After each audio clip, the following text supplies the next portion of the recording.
Hello दोस्तों, स्वागत है आप सभी का एक बार फिर एक नए बुक समरी में जिसका नाम इकिगाई है। तो चलिए शुरू करते हैं ये समरी। भाग 1, इकिगाई क्या है? जीवन का एक गुप्त जापानी रहस्य। इंट्रो म्यूजिक के साथ शुरुआत। क्या आप सुबह उठते ही ऊर्जा से भर जाते हैं? क्या आप वो काम कर रहे हैं जिसे करते हुए वक्त का पता ही नहीं चलता? क्या आपको लगता है कि आपका जीवन एक उद्देश्य के साथ आगे बढ़ रहा है? अगर इन सवालों का जवाब नहीं है तो शायद आप अब तक अपना इकिगाई नहीं ढूंढ पाए हैं। आज की इस कहानी में हम जापान की एक ऐसी खूबसूरत सोच के बारे में जानेंगे जिसने न केवल लोगों को लंबा जीवन दिया बल्कि उन्हें हर दिन एक नए उत्साह के साथ जीना सिखाया। इकिगाई का मतलब क्या होता है? इकिगाई एक जापानी शब्द है। इकी का मतलब होता है जीवन, गाई का मतलब होता है मूल्य या कारण। मतलब जीवन का कारण, वो वजह जिसके लिए आप हर सुबह उठते हैं, आपके जीने का मकसद। जैसे ही आप अपना इकिगाई ढूंढ लेते हैं, आपकी जिंदगी में एक जादू सा बदलाव आता है। आपका मन शांत हो जाता है, शरीर ऊर्जा से भर जाता है और आपके हर दिन में एक गहराई आ जाती है। आपका इकिगाई ही आपकी आत्मा का दीपक है, वही रोशनी जो अंधेरे में दिशा देती है।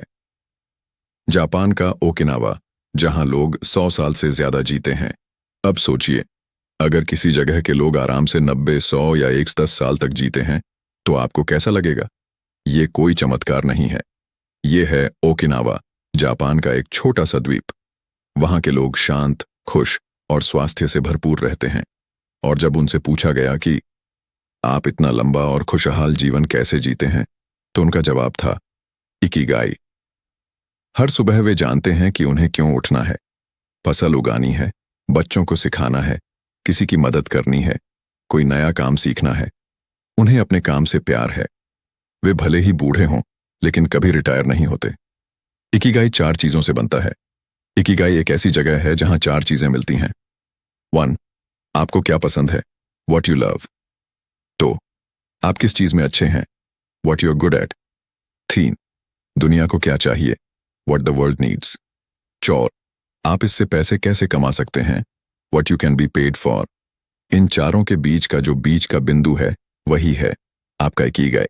अगर आप सिर्फ वो करें जो आपको पसंद है, मजा आएगा लेकिन पैसा नहीं मिलेगा। अगर आप सिर्फ वो करें जिसमें आप अच्छे हैं, सफलता मिलेगी पर संतोष नहीं। अगर आप सिर्फ पैसे के लिए काम करें, अंदर से खाली महसूस करेंगे। लेकिन जब ये चारों मिल जाते हैं तब आप महसूस करेंगे कि आप सही रास्ते पर हैं। आपको अपने जीवन से प्यार हो जाएगा। जापानी सोच में इकिगाई क्यों इतना महत्वपूर्ण है?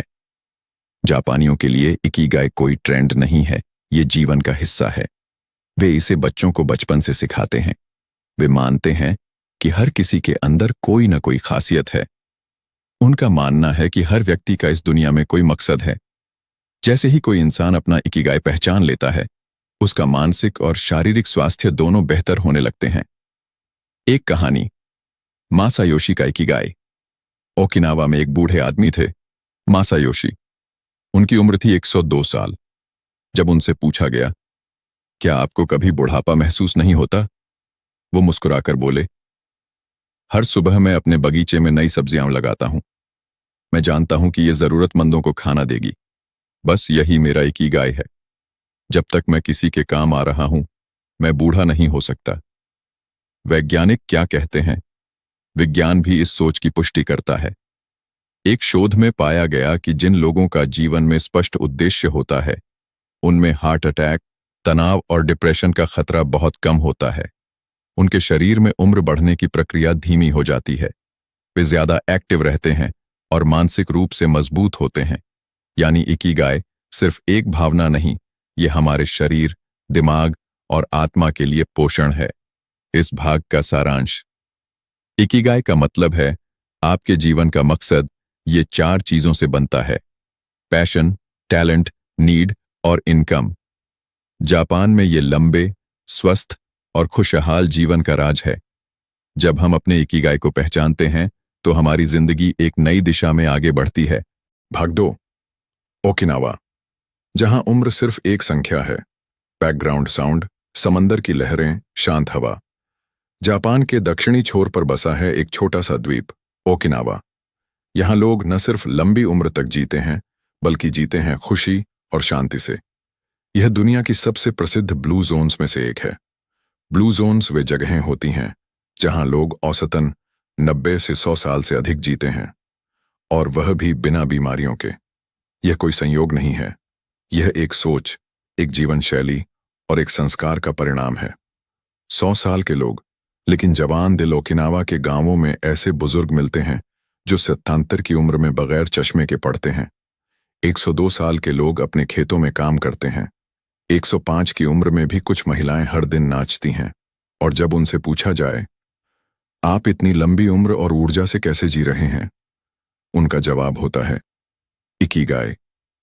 मेरा उद्देश्य है आज किसी की मदद करना। मुझे अपने पौधों से प्यार है। हर दिन मैं किसी से मिलती हूं, हंसती हूं, यही मेरी दवा है। उनका रहन सहन एक सादा जादू। ओकिनावा के लोग ज्यादा खर्च नहीं करते। उनके पास बड़ी कारें नहीं, बड़े घर नहीं, लेकिन एक चीज है, मन की शांति और संतोष। उनकी दिनचर्या बहुत सरल होती है। सुबह जल्दी उठना, घर साफ करना, बगीचे में काम करना, ध्यान लगाना, हल्का और ताजा खाना, दोस्तों से मिलना, संगीत और नृत्य में भाग लेना। जीवन को लेकर उनका दृष्टिकोण यह नहीं कि कितना पास है, बल्कि कितना बांटा है। खाना, जीवन बढ़ाने वाला ईंधन। ओकिनावा के लोग किसी डाइट फॉलो नहीं करते, वे जीवन शैली अपनाते हैं। वे खाते हैं कम कैलोरी वाले, ज्यादा पोषण वाले भोजन, ज्यादातर सब्जियां, सोया, टोफू, हरी पत्तियां, समुद्री शैवाल, और सबसे खास, वे पेट का सिर्फ 80% हिस्सा भरते हैं। इसे कहते हैं हारा हाचीबू, यानी जब पेट 80% भर जाए, खाना बंद कर दो। ये आदत उनके शरीर को अधिक काम करने से बचाती है और उम्र को बढ़ाती है। मानसिक शांति और रोज का बहाव, फ्लो। ओकिनावा के लोग काम करते हैं, लेकिन भागते नहीं। उनकी हर क्रिया एक प्रकार का ध्यान, मेडिटेशन है। वे एक एक काम को पूरी आत्मा के साथ करते हैं, चाहे वो पौधा लगाना हो या किसी की सेवा। उन्हें फ्लो की स्थिति में रहना पसंद है, जहां समय का एहसास नहीं होता, बस काम और आप होते हैं। ये मानसिक शांति तनाव को कम करती है और उन्हें अंदर से स्वस्थ रखती है। परिवार और समुदाय, सबसे बड़ा सुरक्षा कवच। ओकिनावा में एक खूबसूरत परंपरा है जिसे कहते हैं मोआई। मोआई ये एक छोटे सामाजिक समूह होते हैं जिनमें 5-10 लोग आजीवन एक दूसरे की मदद करते हैं। अगर कोई बीमार पड़े तो मोआई उसके लिए खाना बनाता है। अगर कोई उदास हो तो मोआई उसके साथ वक्त बिताता है। इस सामाजिक जुड़ाव ने ओकिनावा के लोगों को अकेलेपन से बचाया है, और यह साबित हो चुका है कि अकेलापन ही सबसे बड़ा रोग है। उत्सव, नृत्य और आनंद। यहाँ के लोग हर छोटी चीज में जश्न ढूंढ लेते हैं। वो मानते हैं हर दिन जीने लायक है, हर दिन खास है। कभी त्योहार, कभी किसी का जन्मदिन, कभी किसी की जीत। वो साथ मिलकर गाते, नाचते और खुशी बांटते हैं। एक सच्ची कहानी, मित्सुको की 104वीं जन्मदिन। मित्सुको नाम की एक महिला थी जिसने 104 साल पूरे किए। जब पत्रकारों ने उससे पूछा, आप इतनी लंबी उम्र में भी इतनी खुश क्यों हैं, उसने मुस्कुराकर जवाब दिया, हर दिन मैं अपने पड़ोसी के बच्चों को कविता सुनाती हूं। वे मुझे बड़ी दादी कहते हैं। उनकी मुस्कान ही मेरी सबसे बड़ी दवा है, और जब तक वो मुस्कुराते रहेंगे मैं मर ही नहीं सकती। इस भाग का सारांश, ओकिनावा दुनिया की सबसे स्वस्थ जगहों में से एक है। वहां के लोग साधारण जीवन जीते हैं, सादा खाना, सादा रहन सहन। उनका इकिगाई उन्हें हर दिन कुछ नया करने की प्रेरणा देता है। मोई जैसे सामाजिक समूह उन्हें भावनात्मक सहारा देते हैं। 100 साल की उम्र उनके लिए सिर्फ एक नंबर है। असली चीज है उद्देश्य से जीना। भाग 3, उद्देश्य ही जीवन है। पर्पस का असली जादू। बैकग्राउंड, धीमी भावनात्मक पियानो म्यूजिक। किसी ने सही कहा है, जब आपके पास जीने का कारण हो तो आप किसी भी कैसे को सह सकते हैं। आपका उद्देश्य ही वो चिंगारी है जो हर सुबह आपको जगाती है, हर दोपहर आपको प्रेरित करती है और हर रात आपको संतोष देती है। और इकिगाई क्या है? जीवन का वही उद्देश्य।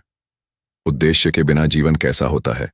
सोचिए, अगर आपके पास कोई सपना ना हो, कोई मंजिल ना हो, कोई ऐसी चीज ना हो जिसके लिए आप मेहनत करना चाहते हो, तो क्या आप सच्चे अर्थों में जिंदा कहे जा सकते हैं? नहीं। ऐसा जीवन सिर्फ दिन काटने जैसा है। रोज एक जैसे काम, बेमन से जीना और धीरे धीरे अंदर से टूट जाना। उद्देश्य नहीं होगा तो जीवन अधूरा लगेगा, भले ही आपके पास सब कुछ हो। उद्देश्य क्या कर सकता है? अब जरा सोचिए उस व्यक्ति को जो हर दिन कुछ सीखने को तैयार है, जो हर कठिनाई को एक खेल की तरह लेता है और जो हर बार गिरकर फिर उठ जाता है। ऐसा व्यक्ति क्यों इतना मजबूत होता है? क्योंकि उसके पास एक उद्देश्य होता है। जब कारण गहरा होता है तो दर्द भी सहन होता है। Victor Frankl, Holocaust survivor. मनोविज्ञान क्या कहता है? स्टैनफोर्ड और हार्वर्ड जैसे विश्वविद्यालयों ने शोध करके साबित किया है कि जिन लोगों के जीवन में उद्देश्य होता है वो कम बीमार पड़ते हैं, कम तनाव महसूस करते हैं और ज्यादा उम्र तक जीते हैं। एक अध्ययन में पाया गया कि जिन बुजुर्गों ने खुद को किसी काम में व्यस्त रखा, जैसे बच्चों को पढ़ाना, संगीत सिखाना, बागवानी, उनकी याददाश्त और हड्डियां दोनों ज्यादा मजबूत रहीं। मतलब, उद्देश्य सिर्फ मन को नहीं, शरीर को भी ताकत देता है। एक कहानी, योशिको का लक्ष्य। योशिको एक 48 साल की जापानी महिला थीं। जब उनके पति की मृत्यु हुई तो वो बहुत टूट गईं। लेकिन फिर उन्होंने एक फैसला लिया, अब मैं गांव के बच्चों को खाना पकाना सिखाऊंगी। हर दिन वो 10-12 बच्चों को पारंपरिक जापानी डिश बनाना सिखाती और कुछ साल बाद उन बच्चों ने एक छोटा रेस्टोरेंट खोला जिसका नाम था ग्रैनीज किचन। योशिको का इकिगाई बन गया, बच्चों में आत्मनिर्भरता का स्वाद भरना। और उस उद्देश्य ने उन्हें अकेलेपन से बचाया और जिंदगी से जोड़े रखा। उद्देश्य कैसे बनाएं? अब सवाल ये उठता है, अगर मुझे पता ही नहीं कि मेरा उद्देश्य क्या है, तो जवाब है, इसे ढूंढा जाता है, बनाया जाता है, स्टेप बाय स्टेप तरीके से। एक, जो आपको खुशी देता है उसे नोट करें। क्या आप लिखना पसंद करते हैं? क्या आप दूसरों की मदद करना पसंद करते हैं? क्या आप कोई कला या हुनर में माहिर हैं? 2, अपने बीते समय पर नजर डालें। ऐसा कौन सा पल था जब आप सबसे ज्यादा जिंदा महसूस कर रहे थे? 3, छोटे स्तर पर शुरुआत करें। किसी को कुछ सिखाना, किसी का मार्गदर्शन करना, रोजाना 10 मिनट अपने सपने के लिए देना। 4, दूसरों से प्रतिक्रिया लें। लोग आपको किस काम में सबसे अच्छा मानते हैं? 5, ध्यान और जर्नलिंग करें। खुद से सवाल करें, मैं क्यों हूं? मैं किस लिए जी रहा हूं? इकिगाई आपके बाहर नहीं, आपके भीतर छिपा है, बस उसे जगाने की जरूरत है। उद्देश्य का बदलाव संभव है, याद रखिए। इकिगाई एक बार नहीं, कई बार बदला जा सकता है। जैसे आप उम्र में आगे बढ़ते हैं, अनुभव लेते हैं, वैसे वैसे आपका उद्देश्य भी नया रूप लेता है। आज आपका उद्देश्य हो सकता है पढ़ाई पूरी करना, कल हो सकता है किसी को पढ़ाना, फिर हो सकता है एक सामाजिक संस्था बनाना, और यही जीवन की सुंदरता है। इस भाग का सारांश, उद्देश्यहीन जीवन अधूरा होता है। उद्देश्य, इकिगाई, मन, शरीर और आत्मा तीनों को ऊर्जा देता है। उद्देश्य खोजा जाता है। धीरे धीरे इसे लिखिए, सोचिए और रोज जीने की कोशिश कीजिए। और याद रखिए, आपका उद्देश्य बदल सकता है, पर उसकी शक्ति कभी नहीं घटती। भाग 4, धीमा जीवन, गहरा अर्थ, स्लो लिविंग का जापानी रहस्य। बैकग्राउंड, बांसुरी की मधुर धुन, चिड़ियों की आवाज। क्या आपने कभी गौर किया है, जब हम किसी काम को जल्दी जल्दी निपटाते हैं तो उस काम में न तो आनंद आता है और न ही सुकून। लेकिन जब हम उसी काम को थोड़ा रुक कर, ठहर कर करते हैं, जैसे किसी फूल को ध्यान से देखना, चाय को महसूस करके पीना या किसी से पूरे मन से बात करना, तो उसमें एक अलौकिक शांति होती है। यही है स्लो लिविंग, और जापानियों ने इस कला को जीवन बना लिया है। तेज जीवन की दौड़, थकान का कारण आज की दुनिया हमें सिखाती है, जल्दी उठो, भागो, पैसे कमाओ और हर दिन कुछ बड़ा करो। लेकिन इस दौड़ में हम क्या खो रहे हैं? आत्मा की शांति, रिश्तों की गहराई, काम का आनंद, और सबसे बढ़कर खुद को। हम मोबाइल के नोटिफिकेशन से उठते हैं, कॉलर ट्यून पर झुंझलाते हैं और जिंदगी को बस एक टू डू लिस्ट की तरह जीने लगते हैं। धीमे चलो, क्योंकि आत्मा तेजी से नहीं दौड़ती। जापानी कला, एकाग्रता और ठहराव। जापानियों के जीवन में हर क्रिया एक ध्यान है। चाय बनाना उनके लिए एक रस्म होती है, चानोयू फूल सजाना एक साधना होती है, इकेबाना तलवार चलाना भी एक ध्यान होता है, केंडो हर चीज में ठहराव है, सौंदर्य है और एक गहराई है। वे किसी काम को जल्दी खत्म करने के लिए नहीं करते, बल्कि पूरी आत्मा से करने के लिए करते हैं। स्लो लिविंग और इकिगाई का रिश्ता। जब आप धीमे चलते हैं तो आप हर चीज को महसूस कर पाते हैं। आप समझते हैं कि कौन सा काम आपको सच्ची खुशी देता है। आप लोगों से गहराई से जुड़ते हैं, आप अपने अंदर की आवाज सुन पाते हैं और यही रास्ता आपको इकिगाई तक ले जाता है। क्योंकि इकिगाई किसी जल्दबाजी में नहीं मिलता, वो मिलता है शांति में, ध्यान में और एकाग्रता में। कहानी ताकेहिरो का स्लो बिजनेस। ताकेहिरो एक जापानी दर्जी थे। जब लोग फैक्ट्री में कपड़े मशीन से बना रहे थे, वो एक एक कपड़ा हाथ से सिलते थे, हर धागे को महसूस करते हुए। जब उनसे पूछा गया, आप इतनी धीरे क्यों काम करते हैं, उन्होंने जवाब दिया, क्योंकि मैं हर ग्राहक में अपना प्रतिबिंब देखता हूं। अगर मैं जल्दी करूं तो उनकी आत्मा को चोट पहुंचती है, और अगर मैं ध्यान से करूं तो वो सदा के लिए मुस्कुराते हैं। आज उनके कपड़े जापान के सबसे महंगे डिजाइन माने जाते हैं। उनकी धीमी चाल, उनके काम में गहराई और उनका इकिगाई ने उन्हें एक महान कलाकार बना दिया। कैसे शुरू करें धीमा जीवन? आपको पहाड़ों पर जाने की जरूरत नहीं। सिर्फ 5 छोटे बदलाव लाइफ बदल सकते हैं। 1. सुबह जल्दी उठें, बिना फोन के सिर्फ 10 मिनट खुद से बातें करें। 2. हर काम को एक ध्यान की तरह करें, चाहे बर्तन धोना हो या खाना पकाना। 3. हर दिन एक काम धीरे करें, जैसे एक कविता पढ़ना बगैर हड़बड़ी के। 4.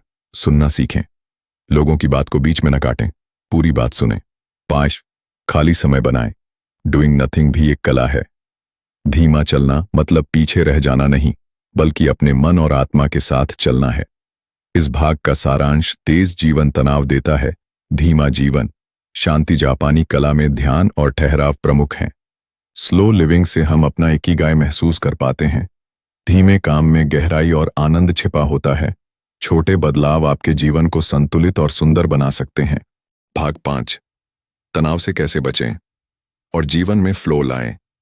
मानसिक शांति का जापानी तरीका। बैकग्राउंड, धीमी बारिश की आवाज, हल्का बांसुरी संगीत। क्या आपने कभी वो अनुभव किया है जब आप किसी काम में इतने डूब जाते हैं कि वक्त का पता नहीं चलता? आप भूख भूल जाते हैं और ऐसा लगता है जैसे आप और वो काम एक हो गए हों। यही अवस्था है फ्लो और जापानी जीवन शैली का एक अहम हिस्सा।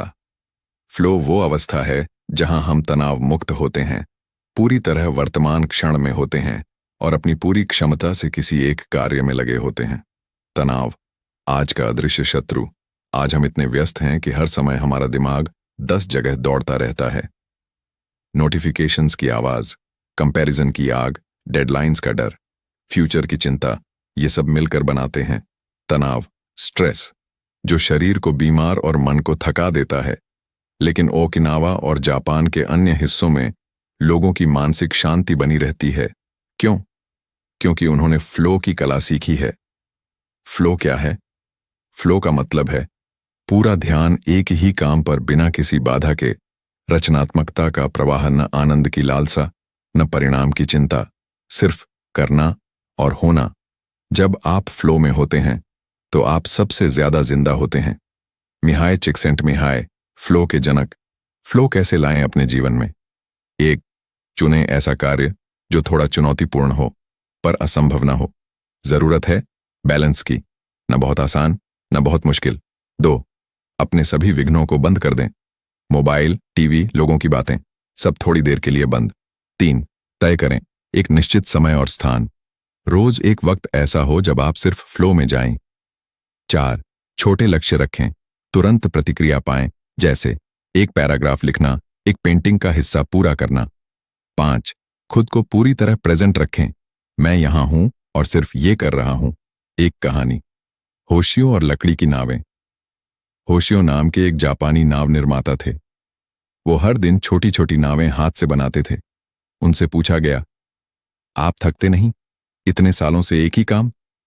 वो मुस्कुराए और बोले, जब मैं लकड़ी काटता हूं तब मैं सिर्फ वही होता हूं, जब मैं रेत लगाता हूं तब सिर्फ उस पर ध्यान होता है। मेरे लिए हर नाव एक ध्यान है। मैं जब नाव बनाता हूं, मैं जिंदा महसूस करता हूं, और जब मैं जिंदा महसूस करता हूं, तब कोई तनाव नहीं होता। यही है फ्लो, जहां तनाव की जगह अस्तित्व ले लेता है। फ्लो और दिमाग का रिश्ता। फ्लो के दौरान हमारा मस्तिष्क सेल्फ डाउट यानी आत्मसंदेह को बंद कर देता है। टाइम परसेप्शन बदल जाती है, समय उड़ता हुआ लगता है। डोपामीन रिलीज करता है, जिससे हम खुश और प्रेरित महसूस करते हैं। सीखने की क्षमता 2x से 5x तक बढ़ जाती है।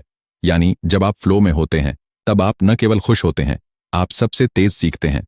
तनाव से बचने के जापानी तरीके। 1. हरा हाची बू, पेट 80% भरकर खाना। यह आदत शरीर और मन दोनों को हल्का रखती है। 2. तैची, योगा और ध्यान शरीर की गति और मानसिक शांति का संयोजन। 3. प्रकृति से जुड़ना, शिनरिन योकू, फॉरेस्ट बेथिंग, पेड़ों के बीच समय बिताना बिना किसी फोन के। 4. कृतज्ञता, ग्रेटिट्यूड की भावना, हर सुबह 3 चीजें लिखना जिनके लिए आप आभारी हैं। 5. अकेले समय बिताना, इकिगाई के करीब जाने के लिए प्रेरणादायक विचार। जो व्यक्ति हर दिन फ्लो में जीता है, वह उम्र नहीं गिनता, वह सिर्फ मुस्कुराता है। तनाव तब आता है जब आप सब कुछ करना चाहते हैं। शांति तब आती है जब आप वही करते हैं जो आपका इकिगाई है। इस भाग का सारांश। तनाव जीवन को धीमा मारता है, फ्लो उसे उड़ान देता है। फ्लो शब्द पूर्ण एकाग्रता प्लस आनंद प्लस उद्देश्य। जापानी लोग फ्लो को हर काम में लाते हैं, चाहे वो चाय बनाना हो या कविता लिखना। आप भी अपने जीवन में फ्लो लाकर मानसिक शांति पा सकते हैं। यह इकिगाई के रास्ते का सबसे सुंदर पड़ाव है। भाग 6। स्वास्थ्य और दीर्घायु का रहस्य। जापानी जीवन शैली की चमत्कारी आदतें। बैकग्राउंड, सुबह की चिड़ियों की चहचहाहट, हल्का जापानी इंस्ट्रूमेंटल म्यूजिक। एक आम सवाल जो लोग ओकिनावा या जापान के बुजुर्गों से बार बार पूछते हैं, आप इतनी उम्र तक कैसे स्वस्थ रहते हैं? और जवाब अक्सर सादा होता है, हम ज्यादा नहीं खाते, हर दिन थोड़ी सी मेहनत करते हैं, हंसते हैं, चलते हैं और कभी रिटायर नहीं होते। स्वस्थ दीर्घायु, हेल्थी लॉन्जेविटी के पीछे कोई चमत्कार नहीं, बल्कि छोटी छोटी आदतों का जादू होता है। 1. भोजन, शरीर के साथ दोस्ती। जापानी भोजन दुनिया के सबसे स्वास्थ्यवर्धक आहारों में गिना जाता है। उनकी प्लेट में होता है ताज़ी सब्जियां, समुद्री शैवाल, सोया और टोफू, कम तेल और कम नमक, और सबसे खास छोटे हिस्से, पोर्शंस, हारा हचीबू, पेट 80% भरने तक खाना। यह सिद्धांत ओकिनावा के हर व्यक्ति का हिस्सा है। वे कभी ओवरईट नहीं करते और इस वजह से मोटापा, डायबिटीज और दिल की बीमारी बहुत कम होती है। भोजन पेट भरने के लिए नहीं, जीवन देने के लिए होता है। 2. हर्बल चाय और जल चिकित्सा। जापान में ग्रीन टी, माचा और जड़ी बूटियों से बनी चाय का विशेष स्थान है। ये एंटीऑक्सीडेंट्स से भरपूर होती है, तनाव को कम करती है, पाचन सुधारती है और उम्र बढ़ने की प्रक्रिया को धीमा करती है। इसके अलावा जापानी लोग पर्याप्त मात्रा में गर्म पानी पीते हैं। वो ठंडा पानी कम पीते हैं और अक्सर भोजन के बाद हल्के गर्म पानी को प्राथमिकता देते हैं। 3. रोजाना हल्की शारीरिक गतिविधि। जापानी लोग जिम नहीं जाते, लेकिन रोज चलते हैं। वो बाजार पैदल जाते हैं, घर के काम करते हैं, बगीचे में काम करते हैं और सबसे जरूरी, हरकत में रहते हैं। उनका सिद्धांत है यूज इट और लूज इट, यानी जो शरीर को इस्तेमाल नहीं करेगा वह धीरे धीरे खो देगा। उनके घरों में ज्यादातर लोग फर्श पर बैठते हैं, इससे हड्डियां और जोड़ों की लचक बनी रहती है। 4. मानसिक स्वास्थ्य, मन की सफाई। स्वस्थ शरीर के साथ स्वस्थ मन भी जरूरी है। जापानी लोग मानसिक स्वास्थ्य के लिए अपनाते हैं ध्यान, मेडिटेशन, कला और हस्तशिल्प, ओरिगामी, बॉन्साई, कैलीग्राफी, कृतज्ञता की डायरी, प्रकृति के साथ संबंध, फॉरेस्ट वॉक्स, मोआई, सामाजिक जुड़ाव यानी दोस्तों का समूह जो एक दूसरे का सहारा बने, अकेलेपन से दूरी और दिल से रिश्ते, यही उनकी मानसिक ऊर्जा का मूल है। 5. नींद, शांत और गहरी। जापानी जीवन शैली में नींद एक पवित्र कार्य है। वो देर रात मोबाइल या स्क्रीन से दूर रहते हैं, बिस्तर से पहले हल्का खाना खाते हैं और कम से कम 6-7 घंटे की नींद लेते हैं। उनकी नींद नियमित, शांति से भरी होती है, न भागदौड़, न कैफीन, न स्क्रीन की लत। कहानी। सुजुकी दादी का सुबह का रूटीन। सुजुकी नाम की एक 84 वर्षीय महिला हर दिन सुबह 5 बजे उठती हैं। सबसे पहले वे एक छोटा गुनगुना पानी पीती हैं, फिर 10 मिनट प्रार्थना करती हैं, बगीचे में फूलों को पानी देती हैं, नाश्ते में उबली हुई सब्जियां और चाय, और फिर आसपास के बच्चों को कविता सुनाती हैं। पूरे दिन हल्की गति से जीती हैं, लेकिन हर काम में पूर्णता होती है। और जब उनसे पूछा गया, आपको कोई बीमारी क्यों नहीं होती, वो हंसकर कहती हैं, क्योंकि मैं अपने शरीर को हर दिन धन्यवाद देती हूं। आप क्या कर सकते हैं? 1. छोटे हिस्से में खाना शुरू करें। 2. हर दिन 20-30 मिनट टहलें या बगीचा संभालें। 3. स्क्रीन टाइम कम करें, सादा जीवन अपनाएं। 4. हर दिन ग्रीन टी या हर्बल पानी पिएं। 5. कोई कला सीखें, ड्राइंग, म्यूजिक या लिखना। 6. मुआई जैसी दोस्ती बनाएं। 2. 3. ऐसे लोग जिनसे आप दिल से बात कर सकें। प्रेरणादायक विचार। हमारा शरीर एक मंदिर है, जितना हम उसकी पूजा करेंगे उतना वो हमें सेवा देगा। स्वस्थ शरीर इकिगाई तक पहुंचने का पहला दरवाजा है। इस भाग का सारांश। जापानी लोग खाना कम और संतुलित खाते हैं। नियमित हल्का व्यायाम उनकी जिंदगी का हिस्सा है। मानसिक शांति के लिए कला, ध्यान और रिश्तों को प्राथमिकता दी जाती है। नींद, पानी और प्रकृति से जुड़ाव उन्हें युवा बनाए रखता है। ये सारी आदतें मिलकर उन्हें दीर्घायु और खुशहाल बनाती हैं। भाग 7। दोस्ती और समुदाय का महत्व। मुआई की शक्ति। बैकग्राउंड। गर्म चाय की प्याली, पुराने दोस्तों की हंसी की आवाजें। अगर आपको कोई गहरी बीमारी हो जाए, या आप मानसिक तनाव से गुजर रहे हों, या आप अकेले महसूस कर रहे हों, तो सोचिए, ऐसा कोई हो जो बिना कहे आपका हाल जाने, जो साथ बैठे, सुने और कहे, मैं हूं ना। जापान में, खासकर ओकिनावा में, ऐसे लोगों के छोटे समूहों को कहा जाता है मोआई। मोआई क्या है? मोआई का मतलब होता है एक ऐसा सामाजिक समूह जो आजीवन एक दूसरे का साथ देता है। यह समूह बचपन से बनते हैं और जीवन भर चलते हैं। ये सिर्फ दोस्त नहीं होते, ये आपके संघर्ष के साथी होते हैं, आपका सहारा, सलाहकार और सच्चे रिश्ते होते हैं। मोआई मतलब अकेले नहीं जीना, बल्कि हमेशा किसी के साथ होना। अकेलापन एक अदृश्य झराज की दुनिया में भले ही हमारे पास 1000 सोशल मीडिया फ्रेंड्स हों, लेकिन असल में हम पहले से ज्यादा अकेले होते जा रहे हैं। अकेलापन तनाव को बढ़ाता है, दिल की बीमारी का खतरा बढ़ाता है, डिप्रेशन की जड़ बनता है और उम्र को छोटा करता है। पर ओकिनावा में ये समस्या नहीं है, क्योंकि वहां लोग एक दूसरे से जुड़कर जीते हैं। बुजुर्ग अकेले नहीं होते। ओकिनावा के गांवों में 90 और 100 साल के लोग भी हर दिन बाहर निकलते हैं, दोस्तों के साथ बैठकर चाय पीते हैं, मिलकर गार्डन संभालते हैं, कहानियां सुनाते हैं, त्योहार मिलकर मनाते हैं।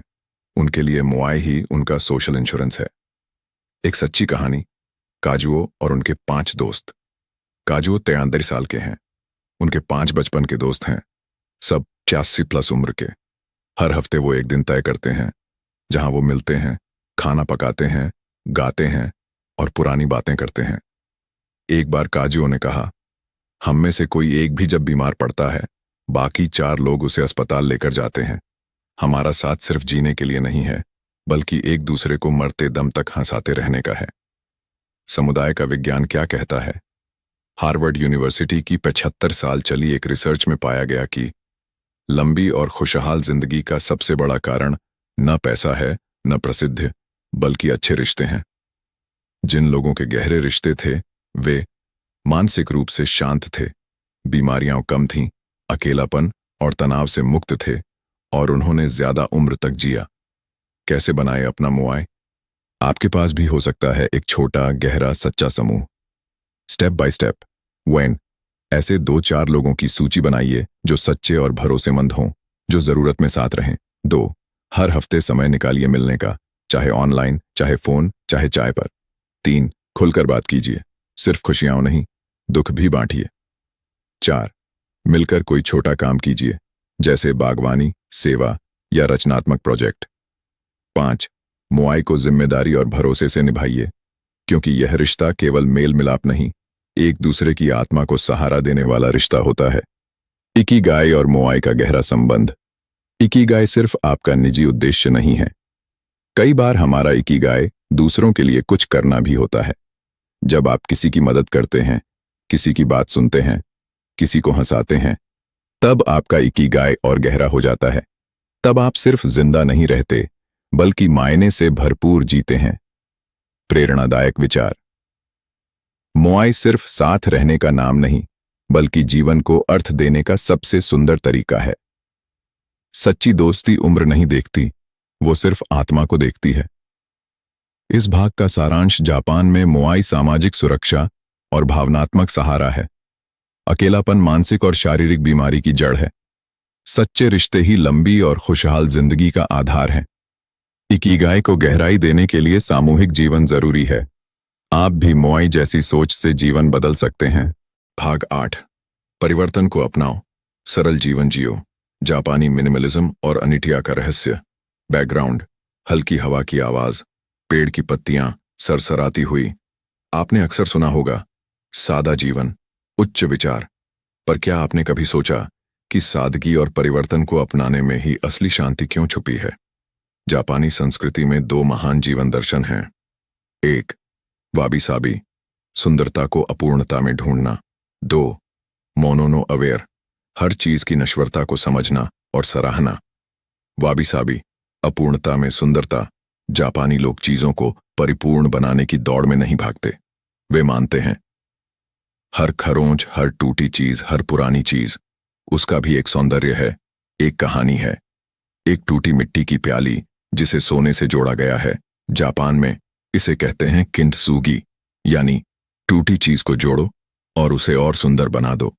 यह जीवन का प्रतीक है कि टूटना अंत नहीं, बल्कि नए अर्थ की शुरुआत है।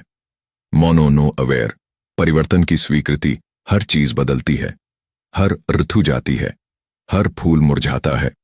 जापानी लोग इन बदलावों को दुख नहीं बल्कि कविता की तरह देखते हैं। मोनो नो अवेयर का मतलब है, हर चीज का गुजर जाना तय है, इसलिए उसे पूरी संवेदना और आभार से जियो। चेरी ब्लॉसम, सकुरा, हर साल केवल कुछ हफ्तों के लिए खिलता है और फिर गिर जाता है।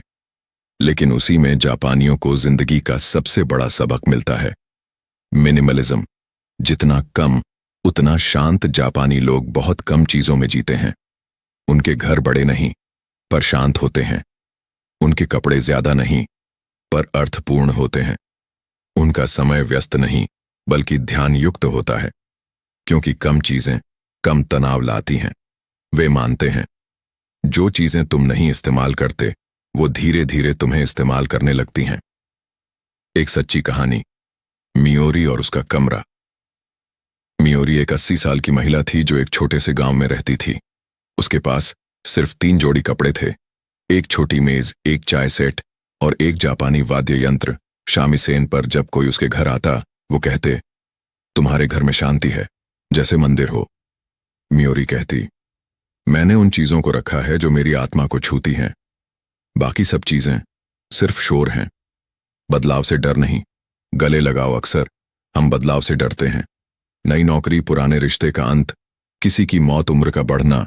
लेकिन जापानी दर्शन कहता है, बदलाव जीवन है और उसे अपनाना ही आत्मा की परिपक्वता है।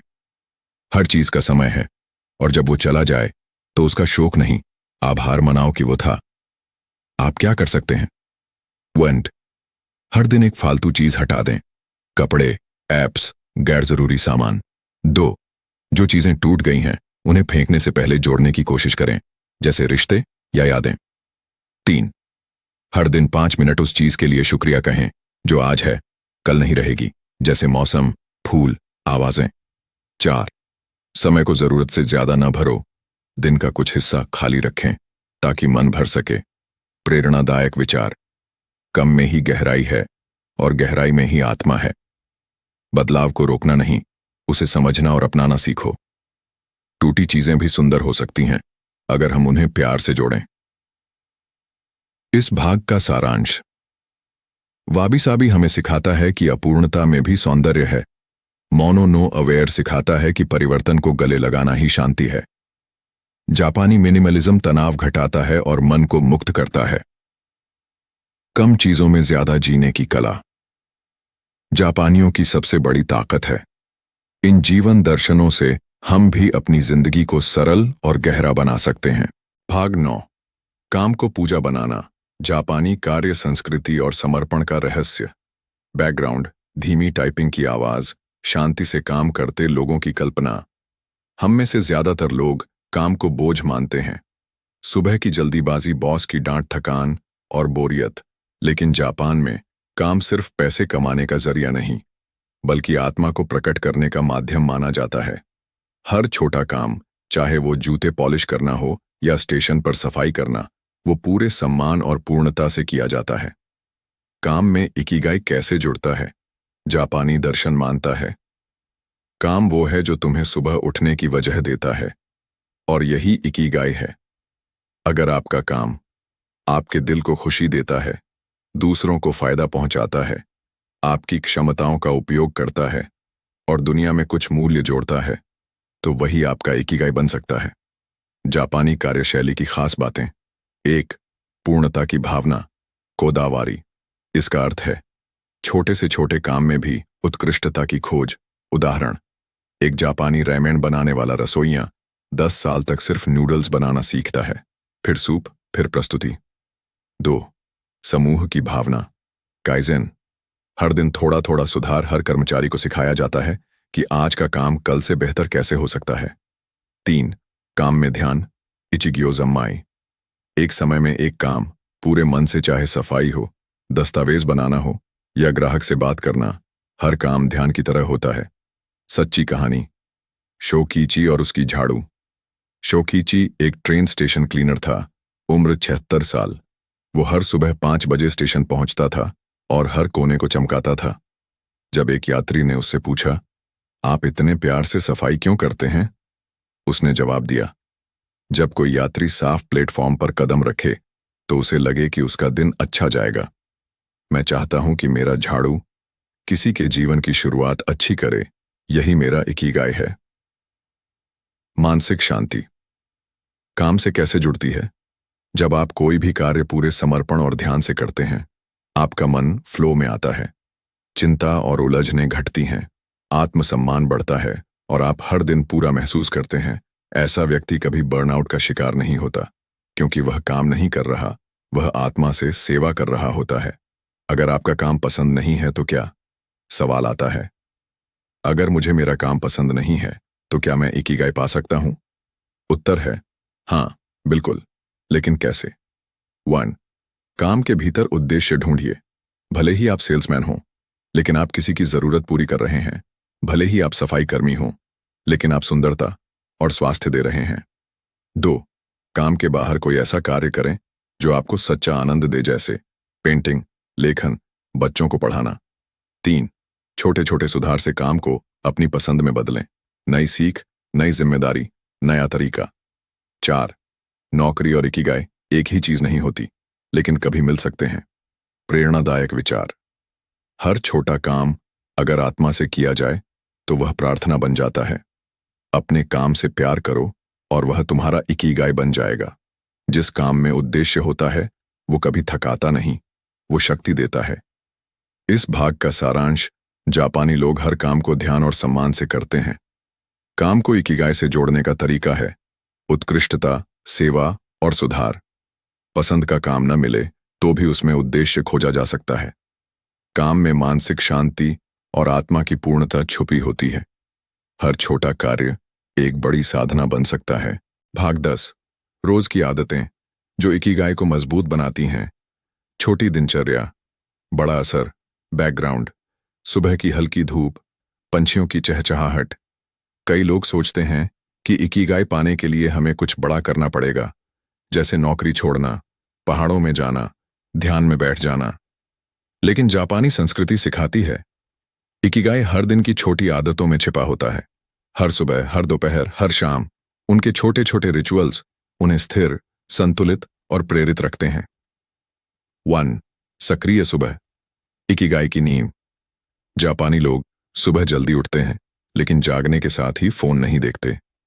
उनकी सुबह में होता है गुनगुना पानी या हर्बल चाय, 10-15 मिनट का स्ट्रेचिंग या धीमा व्यायाम, पौधों को पानी देना या बगीचा देखना, शांति में बैठकर दिन की योजना बनाना। यह उन्हें मानसिक रूप से शांत और शारीरिक रूप से सक्रिय बनाता है। अगर सुबह अच्छी हो तो पूरा दिन सुंदर बन जाता है। डू, बुद्धिमत्ता से खाना, शरीर की सेवा। जापानी लोग कभी जल्दी में या खड़े होकर नहीं खाते। वे छोटे बर्तनों में खाना खाते हैं, अलग अलग रंग की सब्जियां, हल्का सूप और संतुलन पर ध्यान देते हैं। धीरे खाते हैं, हर स्वाद को महसूस करते हैं। हारा हाचिबू 80% पेट भरने का नियम अपनाते हैं। यह सिर्फ भोजन नहीं होता, यह एक ध्यान होता है। 3. काम को ध्यान की तरह करना। जैसे हमने पिछली कड़ी में जाना, जापानी लोग हर कार्य को आदर और ध्यान से करते हैं। चाहे वो बर्तन धोना हो, रिपोर्ट बनाना हो, चाय बनाना हो, रास्ता साफ करना हो, हर काम एक साधना होता है जिससे मन भी शांत होता है। जब आप ध्यान से काम करते हैं, काम भी आपको ध्यान देता है। 4. प्रकृति के साथ जुड़ाव। जापानियों की आदत है हर दिन थोड़ी देर प्रकृति में समय बिताना। पार्क में टहलना, पौधों को छूना, पेड़ों की छाया में बैठना, फूलों को देखना। इसे जापानी में कहते हैं शिनरिन योकु, फॉरेस्ट बेथिंग, यानी जंगल में स्नान, मन को धोना, शुद्ध करना।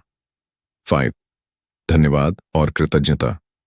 हर रात सोने से पहले कई जापानी लोग 3 चीजें लिखते हैं जिनके लिए वो आभारी हैं। आज मिला अच्छा भोजन, किसी की मुस्कान, अपने शरीर की सेवा। ये आदत उन्हें अंदर से शांत और संतुलित रखती है। जिसके पास धन्यवाद है उसके पास बहुत कुछ है। एक सच्ची आदत। योशिको का इकिगाई जर्नल। योशिको नाम की 87 वर्षीय महिला हर दिन एक इकिगाई जर्नल लिखती है। उसमें 3 बातें होती हैं। 1. आज मुझे सबसे ज्यादा खुशी किस काम से मिली। 2. क्या मैंने किसी की मदद की। 3. कल मैं क्या नया करना चाहती हूं। वो कहती है, मेरी जिंदगी लंबी नहीं बल्कि हर दिन सार्थक हो, यही मेरी कोशिश है। आपकी भी आदतें बन सकती हैं इकिगाई वाली। 1. सुबह के पहले 30 मिनट बिना स्क्रीन के बिताएं। 2. हर दिन कम से कम 10 मिनट ध्यान या शांति में बैठें। 3. सप्ताह में 1 बार किसी की मदद करें बिना कुछ चाहे। 4. दिन में 1 बार धीरे खाएं, मोबाइल के बिना। 5. रात में थैंक यू डायरी लिखें। 3 बातें जिनके लिए शुक्रगुजार हैं। प्रेरणादायक विचार। आप जो रोज करते हैं वही आपकी जिंदगी बनाता है। छोटी छोटी आदतें बड़ी आत्मा को जन्म देती हैं। हर दिन इकिगाई का एक बीज है, बस उसे सींचते रहो। इस भाग का सारांश। जापानी लोग छोटी आदतों के जरिए बड़ी जिंदगी जीते हैं। सुबह, भोजन, कार्य, प्रकृति और कृतज्ञता सभी उनके इकिगाई से जुड़े हैं। ये आदतें तनाव को कम, ऊर्जा को अधिक और जीवन को सार्थक बनाती है। आप भी इन आदतों को अपनाकर अपने जीवन को बदल सकते हैं। भाग 11। इकिगाई को जीवन भर बनाए रखना। निरंतरता, अनुशासन और अभ्यास का जापानी तरीका। बैकग्राउंड। शांत सुबह, मंदिर की घंटी की हल्की आवाज। इकिगाई कोई एक बार खोजी जाने वाली चीज नहीं, बल्कि यह एक जीवित भावना है जिसे हर दिन, हर पल सींचना पड़ता है। अगर आप फूल को पानी देना बंद कर दें तो चाहे वो कितना भी सुंदर हो, वो मुरझा जाएगा। ठीक वैसे ही अगर हम अपने इकिगाई को नहीं जीते तो वह धुंधला हो जाएगा, खो जाएगा। इकिगाई भी बदलता है। जी हां, इकिगाई भी समय के साथ बदल सकता है। जो 18 की उम्र में आपका उद्देश्य था, वो 28 या 68 की उम्र में बदल सकता है। और यह बदलाव कोई भ्रम नहीं, बल्कि विकास की निशानी है। इसलिए जापानी लोग हर कुछ सालों में अपने इकिगाई को दोबारा टटोलते हैं। वे खुद से सवाल करते हैं, क्या अब भी वही चीज मुझे जीवंत करती है? इकिगाई बनाए रखने के जापानी तरीके। नियमित आत्मचिंतन, सेल्फ रिफ्लेक्शन। हर सप्ताह या महीने एक शांत जगह बैठें। खुद से पूछें, क्या मैं वो कर रहा हूं जो मुझे अंदर से खुशी देता है? क्या मैं लोगों की मदद कर रहा हूं? क्या मैं अपने काम में बेहतर हो रहा हूं? इससे आपको अपने रास्ते से भटकने से बचाव मिलता है। डू। इकिगाई को दिनचर्या में जोड़ना सिर्फ सोचने या समझने से इकिगाई जीवित नहीं रहता, उसे हर दिन जीना पड़ता है। अगर आपका इकिगाई दूसरों की मदद करना है तो हर दिन किसी की छोटी मदद करें। अगर आपका इकिगाई लिखना है तो हर दिन एक पैराग्राफ भी लिखें। Consistency is greater than intensity. थोड़ा थोड़ा रोज करो, बहुत कुछ बन जाएगा। 3. रुकने से नहीं, चलने से शांति आती है। ओकिनावा में 90+ उम्र के लोग भी कभी रिटायर नहीं होते। वे काम करते हैं कम, पर लगातार। उनका मानना है इकिगाई चलता रहे तो शरीर भी चलता रहता है। छोर समूह से जुड़े रहना। मोआई इकिगाई को बनाए रखने में दोस्तों और समाज की बहुत बड़ी भूमिका है। जब आप थकते हैं तो वे प्रेरणा देते हैं, जब आप रास्ता भूलते हैं तो वे याद दिलाते हैं।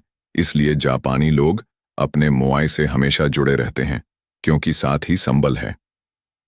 कहानी हिरोकी और उसका बांस का बगीचा। हिरोकी 88 साल का एक वृद्ध व्यक्ति था। उसका इकिगाई था हर दिन अपने बांस के बगीचे को देखना, पानी देना और साफ रखना। एक दिन एक युवक ने पूछा, क्या आपको कभी बोरियत नहीं होती इतने सालों से यही काम करते हुए? हिरोकी मुस्कुराया और बोला, इकिगाई कोई बड़ा काम नहीं होता। इकिगाई वो होता है जिसे हर दिन करके भी दिल शांत और आत्मा हल्की महसूस हो। मेरे लिए यह बगीचा मेरा ध्यान है। इकिगाई का चक्र कैसे बनाए रखें? चरण कार्य। 1. हर दिन 15-30 मिनट इकिगाई के लिए निकालें। 2. हर महीने आत्म मूल्यांकन करें। 3. अपने उद्देश्य को किसी के साथ साझा करें। 4. कोई नई चीज सीखते रहें जो इकिगाई से जुड़ी हो। 5. थकान या ब्रेक के समय खुद को फिर से जोड़ें। प्रेरणादायक विचार। इकिगाई कोई मंजिल नहीं, वो एक चलती हुई यात्रा है।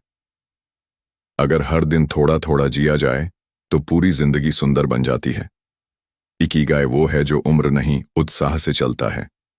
इस भाग का सारांश, इकिगाई को खोजने से ज्यादा जरूरी है उसे रोज जीना। समय के साथ इकिगाई बदल सकता है, उसे पहचानना और अपनाना जरूरी है।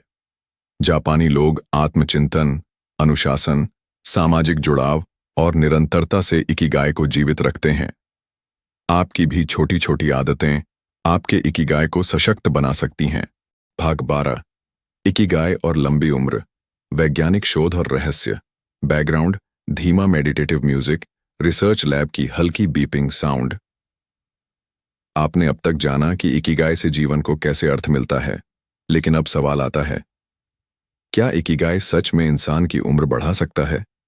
क्या यह सिर्फ एक मानसिक धारणा है या विज्ञान भी इसका समर्थन करता है? उत्तर है हाँ। वैज्ञानिक शोध भी मानते हैं कि इकिगाई लंबी, स्वस्थ और संतुलित उम्र का एक बड़ा कारण है। जापान में सबसे बड़ा अध्ययन ओसाकी स्टडी 2008। यह एक विशाल अध्ययन था जिसमें 43,000 जापानी नागरिकों को शामिल किया गया, जिनकी उम्र 40 से ऊपर थी। इनसे पूछा गया, क्या आपके जीवन में कोई उद्देश्य है? Do you have Ikigai?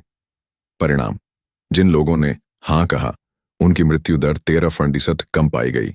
जिनके जीवन में इकिगाई था उन्हें हृदय रोग और स्ट्रोक जैसी गंभीर बीमारियां कम हुईं। मानसिक रूप से वे लोग ज्यादा संतुलित, सकारात्मक और सामाजिक थे। वैज्ञानिकों ने इसे साइकोसोमैटिक लिंक कहा, जहां मन का उद्देश्य शरीर की रक्षा करता है। इकिगाई और हार्मोनल संतुलन। इकिगाई केवल एक विचार नहीं, यह हमारे हार्मोन सिस्टम को भी प्रभावित करता है। जब हम उद्देश्य से जीते हैं, कॉर्टिजोल, स्ट्रेस हार्मोन कम होता है, डोपामीन और सेरोटोनिन, हैप्पीनेस केमिकल्स, बढ़ते हैं। इम्यून सिस्टम मजबूत होता है, नींद बेहतर होती है और एजिंग की प्रक्रिया धीमी हो जाती है। यानी इकिगाई शरीर के लिए एक प्राकृतिक एंटी एजिंग टॉनिक बन जाता है। मानसिक स्वास्थ्य पर असर। इकिगाई से जुड़े लोग डिप्रेशन से कम पीड़ित होते हैं, मानसिक स्थिरता बनाए रखते हैं, अकेलेपन और चिंता से दूर रहते हैं, अल्जाइमर्स जैसी बीमारियों से भी सुरक्षित पाए गए। एक उद्देश्यहीन जिंदगी धीरे धीरे मन को खोखला कर देती है। दुनिया के सबसे लंबे जीवित लोगों में क्या समानता है? ब्लू जोन्स, दुनिया के वो क्षेत्र जहां लोग 90-100 साल की उम्र बड़ी सहजता से जीते हैं, जैसे Okinawa, Japan, Sardinia, Italy, Nicoya, Costa Rica, Loma Linda, California, Ikaria, Greece. इन सभी जगहों में एक बात समान पाई गई, लोगों के जीवन में उद्देश्य, पर्पस था। ओकिनावा में इसे इकिगाई कहा जाता है, कोस्टा रिका में प्लान डे विदा। लेकिन विचार एक ही है, मैं क्यों जी रहा हूं, इसका जवाब मेरे पास है। कहानी फूमिको और 102 साल की उम्र का राज। फूमिको नाम की एक महिला ओकिनावा में रहती थीं, जिनकी उम्र 102 साल थी। जब एक रिपोर्टर ने उनसे पूछा, आप इतनी लंबी उम्र कैसे जी रही हैं, उन्होंने मुस्कुराकर जवाब दिया, हर दिन सुबह मैं उठती हूँ और बगीचे में फूलों से बात करती हूँ। हर रविवार बच्चों को पुराने गीत सिखाती हूँ और हर रात ईश्वर को धन्यवाद देती हूँ। जब तक मेरा इकिगाई जिंदा है, मैं भी जिंदा हूँ। वैज्ञानिक दृष्टिकोण से इकिगाई के 5 लाभ वैज्ञानिक कारण।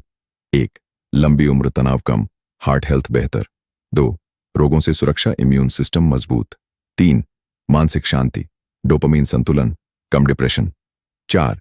रिश्तों में मजबूती, उद्देश्य होने से दूसरों से जुड़ाव। 5. ऊर्जा और स्फूर्ति, शरीर में सकारात्मक हार्मोन स्राव। आप कैसे करें इकिगाई को सेहत का साथी? 1. हर दिन इकिगाई से जुड़ा एक कार्य जरूर करें। 2. तनाव कम करने के लिए ध्यान और कृतज्ञता अपनाएं। 3. रिश्तों को मजबूत करें।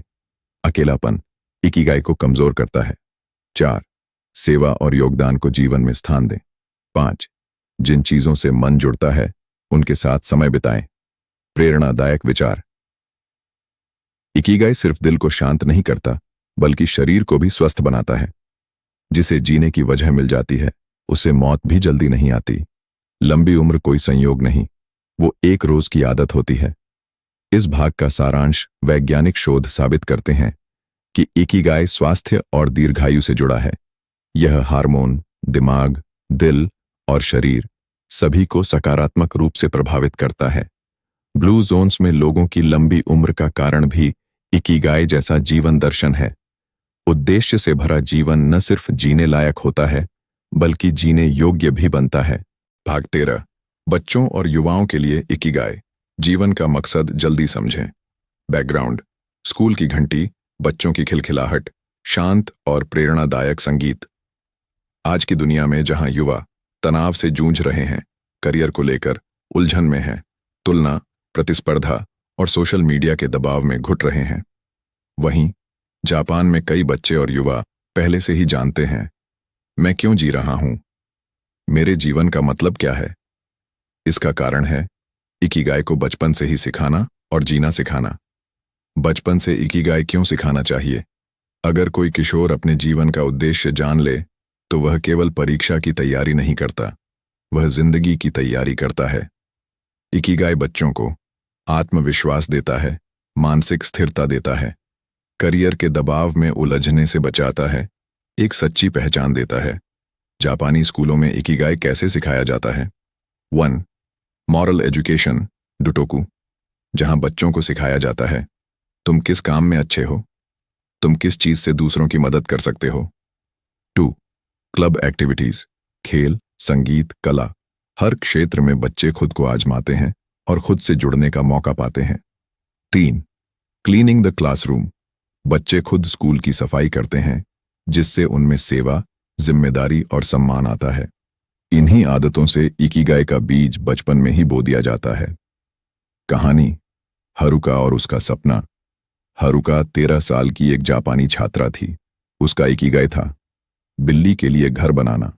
जब उसकी दादी की बिल्ली एक दुर्घटना में घायल हो गई, तो हारुका ने खुद लकड़ी से एक छोटा सुरक्षित घर बनाया। उस दिन से उसने तय किया, मैं ऐसी इंजीनियर बनूंगी जो जानवरों के लिए सुरक्षित चीजें बनाए। उसके इकिगाई ने उसे करियर, उद्देश्य और आत्मविश्वास तीनों दिया। युवाओं के लिए इकिगाई कैसे खोजें? 1.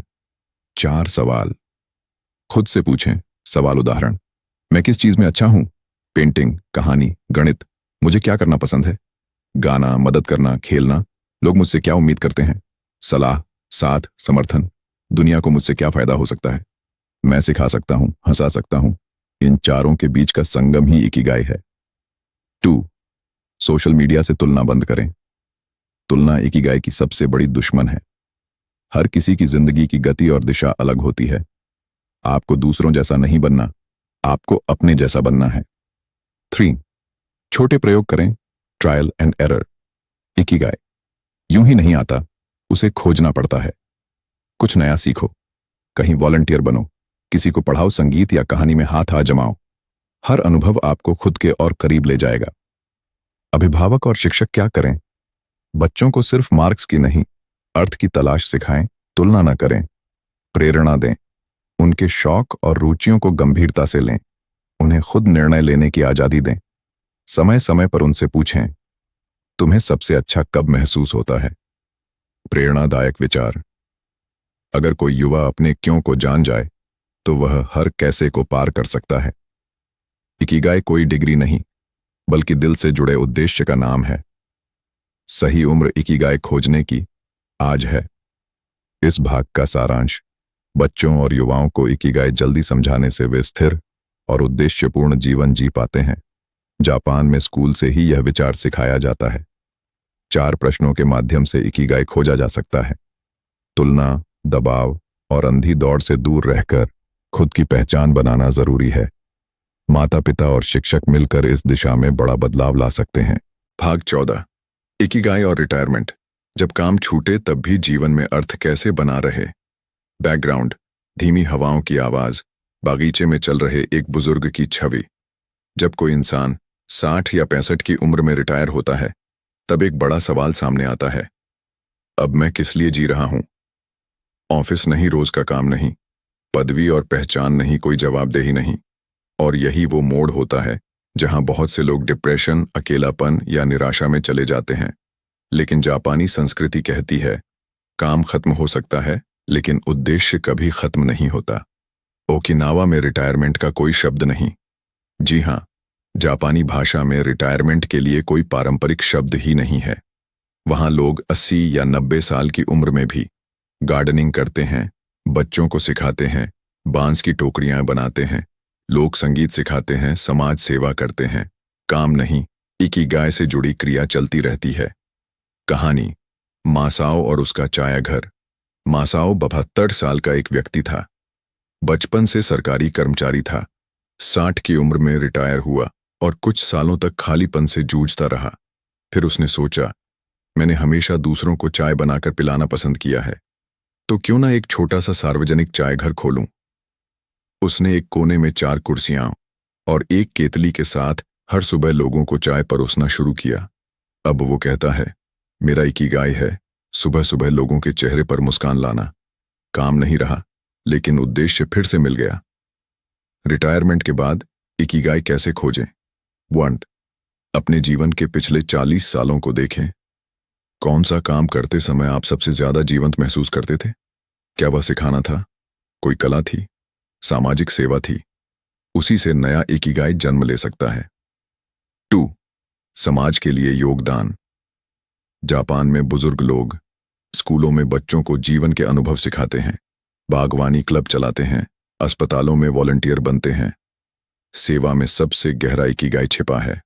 3. नई चीजें सीखना शुरू करें। रिटायरमेंट कोई अंत नहीं, यह एक नया अध्याय है। कोई नई भाषा, पेंटिंग, बांस की कला, गायन या लेखन। जो सीखना बंद करता है वह जीना भी धीमा कर देता है। 4. मुआई से जुड़े, यानी अपने जैसे लोगों के समूह से। जापान में रिटायर बुजुर्ग एक दूसरे के साथ इकिगाई क्लब बनाते हैं, जहां वो मिलते हैं, अपने विचार साझा करते हैं, साथ में काम या सेवा करते हैं। मुआई, समूह, ट्रोसास, संबल, प्लस संबंध, प्लस उद्देश्य। इकिगाई के 3 स्रोत। रिटायरमेंट के बाद स्रोत उदाहरण, हॉबी बागवानी, कविता, चित्रकला, सेवा, गरीब बच्चों को पढ़ाना, पेड़ लगाना, अनुभव साझा करना, जीवन की सीख, मेंटोरशिप। यही न्यू इकिगाई बनता है। प्रेरणादायक विचार। काम बंद हो सकता है लेकिन उद्देश्य कभी रिटायर नहीं होता। रिटायरमेंट का अर्थ है, अब समय है उन कामों के लिए जो दिल से करना चाहते थे। इकिगाई उम्र नहीं देखता, वो आत्मा की पुकार सुनता है। इस भाग का सारांश। रिटायरमेंट इकिगाई का अंत नहीं, बल्कि पुनर्जन्म है। जापानी बुजुर्ग अपने शौक, सेवा और समूहों के जरिए उद्देश्य बनाए रखते हैं। इकिगाई हमेशा किसी कर्तव्य, सेवा या आनंद से जुड़ा होता है। उम्र चाहे कोई भी हो, जब तक उद्देश्य है, जीवन जीवंत है। भाग 15। इकिगाई और रिश्ते। संबंधों में उद्देश्य कैसे लाए। बैकग्राउंड, हल्की हंसी की आवाजें, बच्चों की चहल पहल, घर का शांत माहौल। हम अक्सर सोचते हैं कि इकिगाई मतलब मेरा उद्देश्य, मेरा करियर, मेरी खुशी। लेकिन जापान की संस्कृति सिखाती है, सच्चा इकिगाई तब आता है जब हम दूसरों के साथ अर्थपूर्ण संबंध बनाते हैं। हमारे रिश्ते, परिवार, दोस्त, जीवन साथी, पड़ोसी हमारे जीवन के सबसे बड़े उद्देश्य और प्रेरणा स्रोत हो सकते हैं। ओकिनावा का रहस्य। मोआई। ओकिनावा में 100+ उम्र तक जीने वाले बुजुर्गों का सबसे बड़ा रहस्य है मुआय, यानी एक छोटा विश्वास समूह जहां 4-5 लोग जिंदगी भर एक दूसरे का साथ निभाते हैं, साथ खाते हैं, साथ काम करते हैं, एक दूसरे की समस्याएं सुनते हैं, जरूरत पर आर्थिक सहयोग भी करते हैं। मुआय इकिगाई का सामाजिक आधार है। रिश्ते और मानसिक स्वास्थ्य जापानी शोध बताते हैं। मजबूत सामाजिक संबंध, कम डिप्रेशन, बातचीत और भावनात्मक जुड़ाव, बेहतर याददाश्त, सहानुभूति और सहयोग, लंबी उम्र और कम तनाव, यानी इकिगाई सिर्फ दिल से नहीं, रिश्तों से भी निकलता है।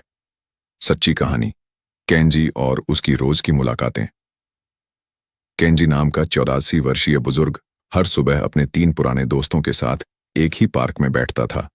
वे चाय पीते, बातें करते, कहानियां सुनाते। एक दिन जब कोई नहीं आया तो केंजी अकेले ही पहुंच गया और बोला, अगर दोस्त न मिले तो इकिगाई अधूरा लगता है, क्योंकि मेरी मुस्कान उनकी मौजूदगी से जुड़ी है। कैसे लाएं रिश्तों में इकिगाई? 1. सुनना सीखें। बोलने से ज्यादा किसी को सुनने से हम उसे महत्व देते हैं। इससे रिश्ता गहरा होता है, और जब रिश्ते गहरे होते हैं, इकिगाई मजबूत होता है। 2. रोज एक छोटा योगदान अपने परिवार के लिए करें। मां के साथ खाना बनाना, दादी की दवा देना, छोटे भाई को पढ़ाना, अपने जीवन साथी से बिना कहे मदद करना, ये छोटे कर्म इकिगाई के बड़े स्तंभ हैं। 3. पार्टनर के साथ साझा। इकिगाई खोजें, सवाल पूछें। हमें साथ में क्या करना अच्छा लगता है? क्या हम किसी की सेवा साथ कर सकते हैं? क्या कोई प्रोजेक्ट, ब्लॉग, दुकान या मिशन हम मिलकर चला सकते हैं?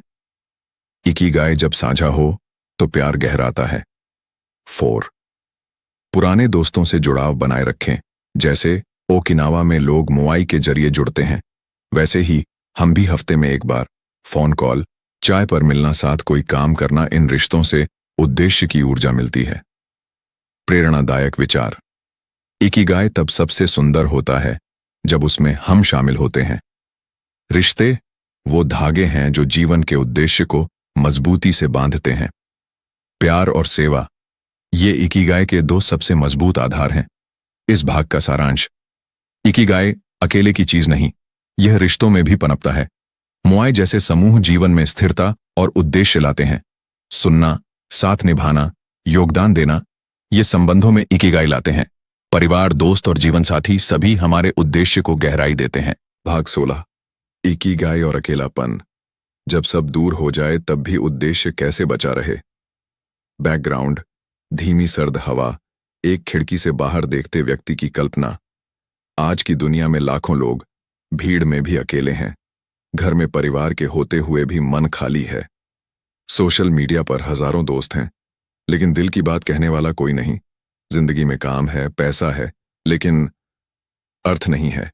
यही वो जगह है जहां इकिगाई अंधेरे में एक रोशनी बनता है। जापानी दर्शन।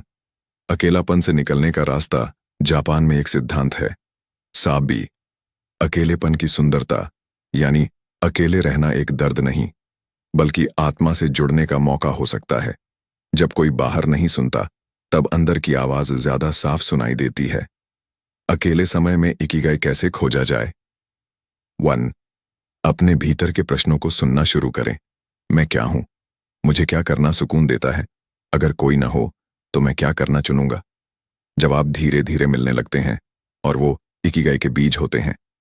2. लेखन, आत्मा से बात करने का तरीका। जापानी बुजुर्ग अकेलेपन में क्या करते हैं? वो डायरी लिखते हैं, हर दिन की एक धन्यवाद सूची बनाते हैं, या अपने जीवन की कहानी लिखते हैं।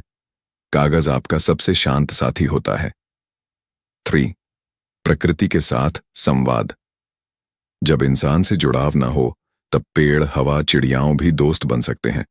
जापान में अकेले लोग फॉरेस्ट बेथिंग करते हैं, शिनरिन योकू, यानी पेड़ों की छाया में सिर्फ बैठना और उस मौन को सुनना। कहानी, योशिको और उसकी बालकनी। योशिको नाम की 29 साल की विधवा महिला हर दिन बालकनी में बैठकर पक्षियों को दाना डालती थी। उसके परिवार वाले विदेश चले गए थे, लेकिन उसका चेहरा हमेशा मुस्कुराता रहता। उसने कहा, मैंने अपने अकेलेपन को अपना साथी बना लिया है, और हर पक्षी के लिए दाना डालना, यही मेरा इकिगाई है। जब अकेले हों तो इकिगाई को ऐसे मजबूत करें।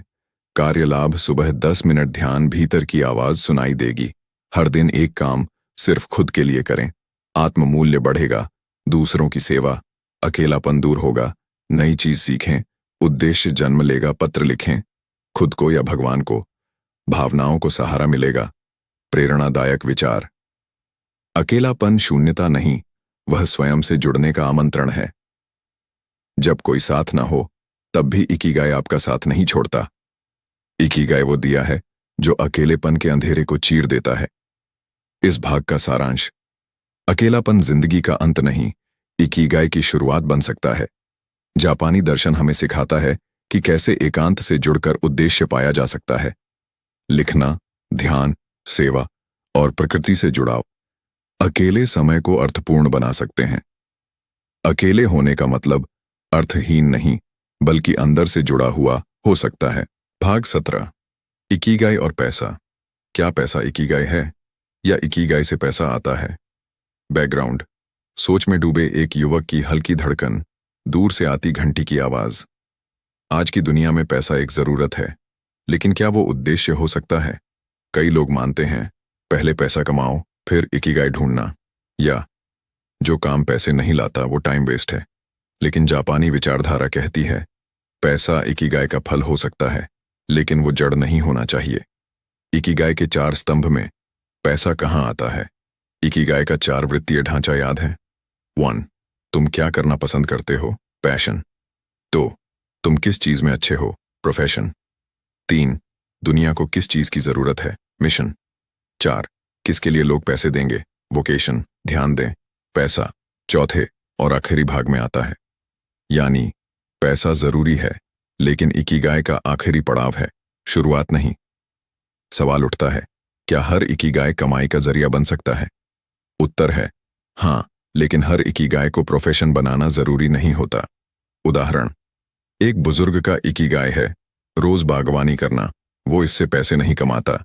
किसी का इकिगाई है गाने सुनना और दूसरों को सुकून देना। किसी का इकिगाई है स्कूल के बच्चों को निशुल्क पढ़ाना। ये सब गहरे उद्देश्य हैं, बिना पैसों के भी मूल्यवान।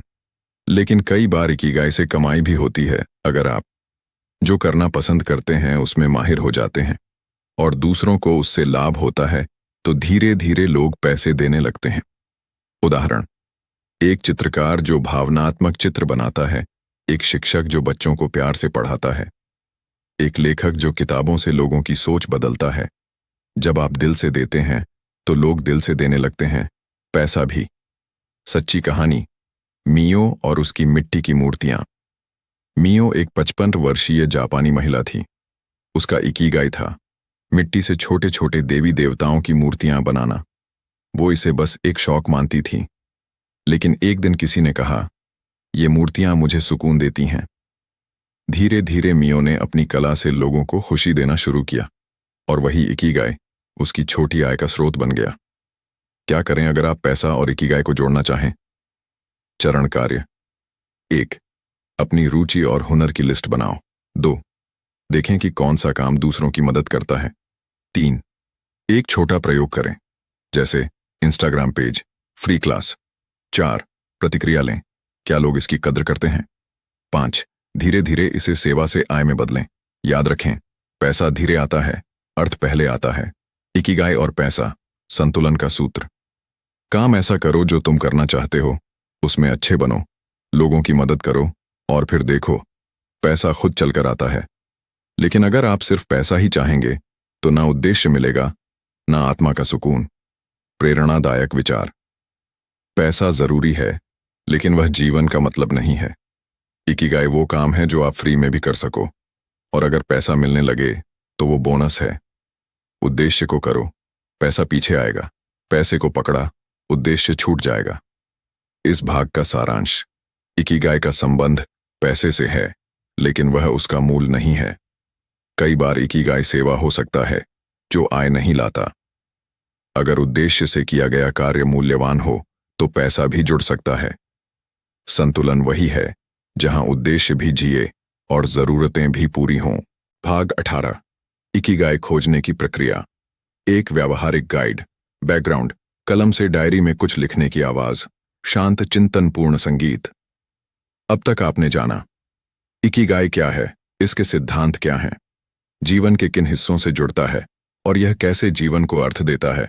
लेकिन अब सवाल यह है, मैं अपना इकिगाई कैसे खोजूं? मुझे कैसे पता चले कि मेरे जीवन का उद्देश्य क्या है? इस भाग में हम देंगे आपको इकिगाई खोजने की एक पूरा रोड मैप, जैसे एक नक्शा हो जो धीरे धीरे आपके दिल की दिशा दिखाए। स्टेप 1, 4 मुख्य सवालों के जवाब दें। Ikigai circle. 1, आप क्या करना पसंद करते हैं? What you love. ऐसा कौन सा काम है जिसे करने में समय का पता नहीं चलता? उदाहरण, गाना, लिखना, बच्चों को पढ़ाना, बोलना, बनाना, सुनना।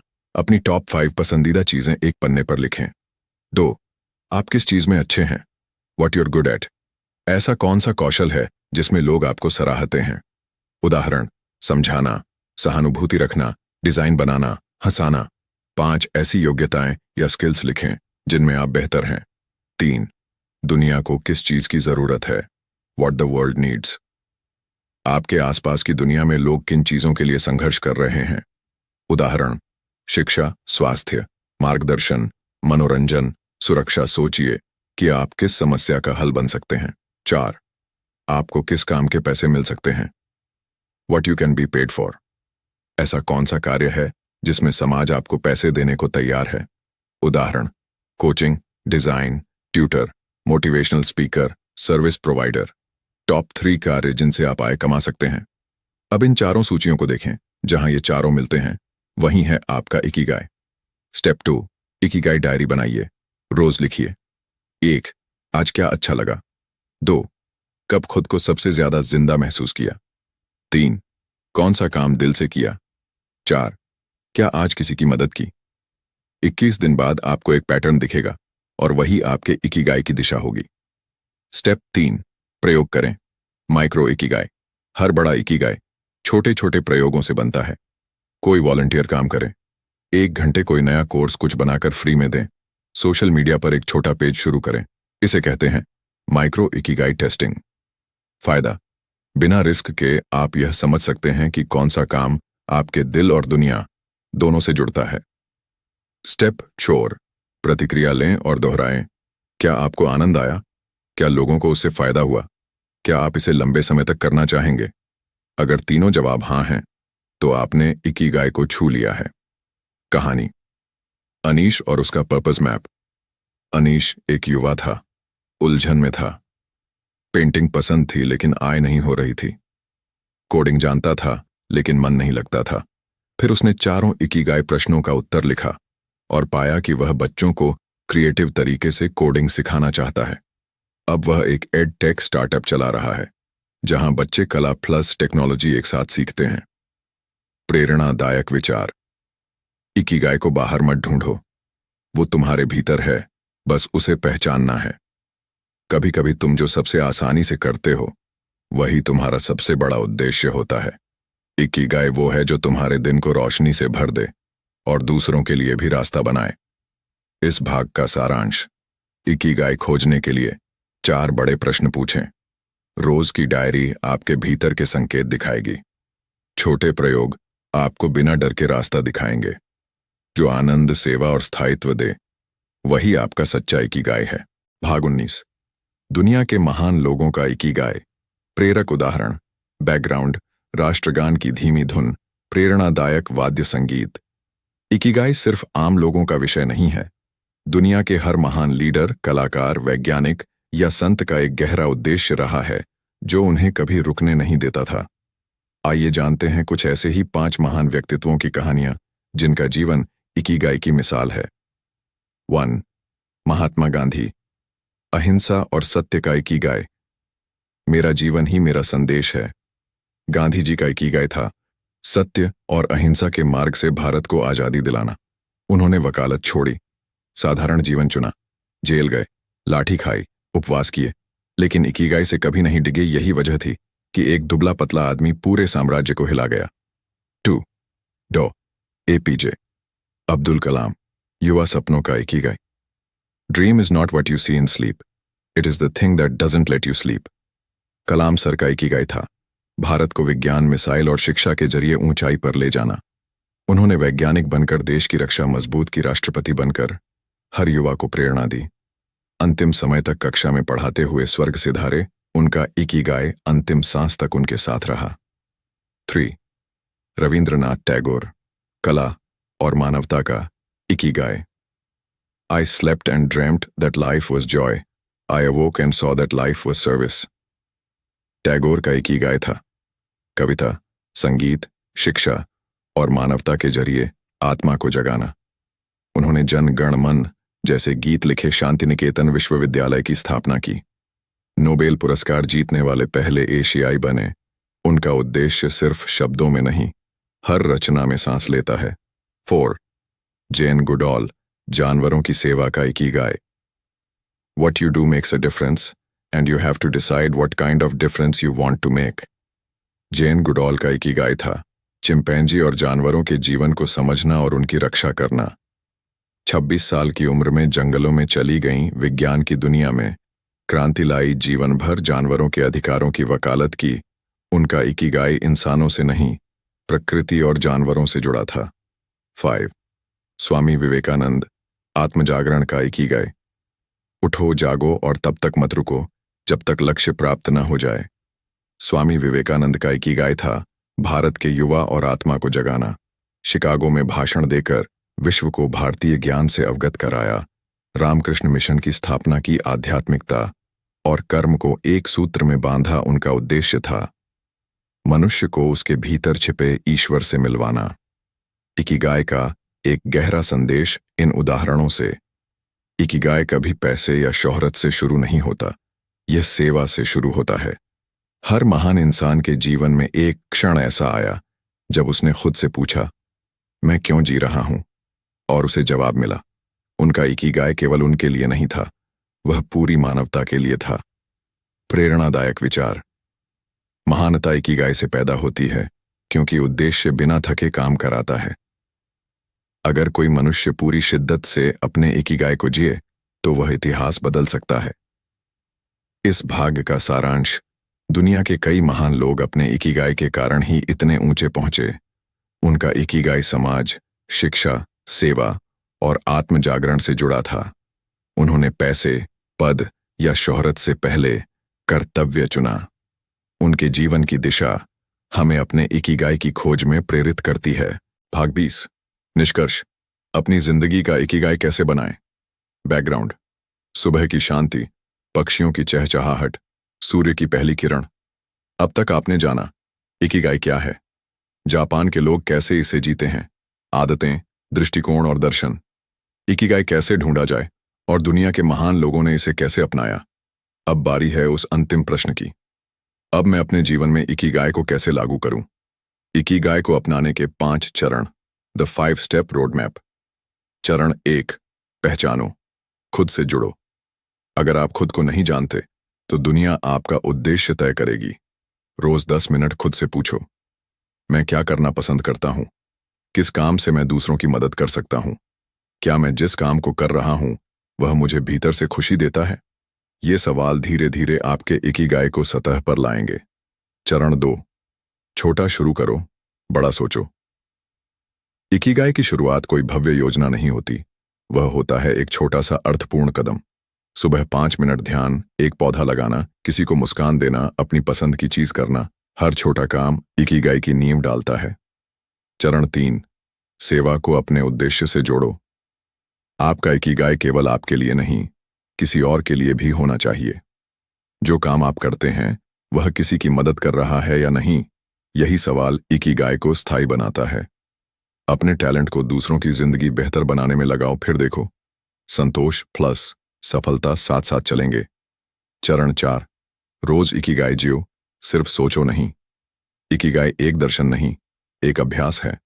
हर दिन एक ऐसा काम करो जो आपके इकिगाई से जुड़ा हो। वह लिखना हो सकता है, सिखाना, बनाना, गाना या बस किसी की सेवा करना। जितना ज्यादा अभ्यास उतना गहरा इकिगाई। चरण 5, समय दो, भरोसा रखो। इकिगाई कोई इंस्टेंट नूडल्स नहीं, ये धीमी आंच पर पकी आत्मा की खिचड़ी है। धैर्य रखो, जल्दबाजी मत करो, दूसरों से तुलना मत करो। बस हर दिन इकिगाई के रास्ते पर एक कदम रखो, धीरे धीरे आपका जीवन पर्पस से भर जाएगा। अंतिम प्रेरक कहानी, नाओमी और उसका चाय वाला जीवन। नाओमी जापान की एक वृद्ध महिला थी जिसका सपना कभी डॉक्टर बनने का था, लेकिन जिंदगी ने मोड़ लिया। अब वह एक छोटी सी गली में चाय की दुकान चलाती थी। हर सुबह वह हर ग्राहक को उसके पसंद की चाय और एक प्रेरणादायक पंक्ति के साथ चाय देती। लोग दूर दूर से उसकी दुकान पर सिर्फ उस चाय और उस मुस्कान के लिए आते। जब किसी ने उससे पूछा, तुम्हारा इकिगाई क्या है, उसने मुस्कुराकर कहा, हर सुबह किसी एक थके हुए इंसान को फिर से मुस्कुराना सिखाना। अंतिम प्रेरणादायक विचार, इकिगाई कोई मंजिल नहीं, वह रास्ता है जिसे आप रोज चल सकते हैं। आपका इकिगाई छोटा हो सकता है, लेकिन वह किसी की जिंदगी में बहुत बड़ा बदलाव ला सकता है। जब आप इकिगाई को जिएंगे, आप नहीं जलेंगे, थकेंगे या पछताएंगे, क्योंकि आप कारण सहित जी रहे होंगे। इस पूरी यात्रा का सार, क्विक रिकैप। भाग, विषय 1.5, इकिगाई का परिचय और जापानी जीवन शैली। 6 से 10 आदतें, जीवन शैली, कार्य संस्कृति। 11-15 रिश्ते, सेवा, उद्देश्य और सामाजिक पहलू। 16-18 अकेलापन, पैसा, इकिगाई खोजने की तकनीक। 19 प्रेरक लोगों के इकिगाई, 20 निष्कर्ष और व्यावहारिक जीवन में उपयोग। अंत में एक छोटा संकल्प, आज से हर दिन एक काम ऐसा करूंगा जो मेरे इकिगाई के करीब ले जाए। इसी एक संकल्प से शुरू होती है एक अर्थपूर्ण, शांत, सशक्त और दीर्घायु जीवन की यात्रा।